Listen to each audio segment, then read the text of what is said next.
দুপুরে গ্রিন নিউজে স্বাগত। আপনাদের সঙ্গে আছি আমি সাবরিন জাহান। বিএনপির ভারপ্রাপ্ত চেয়ারম্যান তারেক রহমানের পক্ষে ঢাকা ১৭ আসন থেকে মনোনয়নপত্র তুলেছেন তার একান্ত সচিব এবিএম আব্দুস সাত্তার। রোববার সকালে সেগুনবাগিচায় বিভাগীয় কমিশনারের কার্যালয় থেকে মনোনয়নপত্র সংগ্রহ করেন তিনি। এদিকে তারেক রহমান এবং তার মেয়ে ব্যারিস্টার জায়মা রহমানের পরিচয়পত্র প্রস্তুত হয়েছে।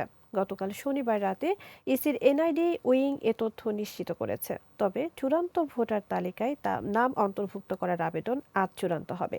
আইন অনুযায়ী কমিশন সভার অনুমোদনের পরই ভোটার তালিকায় তারেক রহমান ও জায়মা রহমানের নাম উঠবে। এরপর মনোনয়নপত্র তোলা এবং দাখিলের জন্য একদিন সময় পাওয়া যাবে। ঢাকা ১৭ আসনের গুলশান এলাকার ১৯ নম্বর ওয়ার্ডে ভোটার হতে আবেদন করেছেন তারা।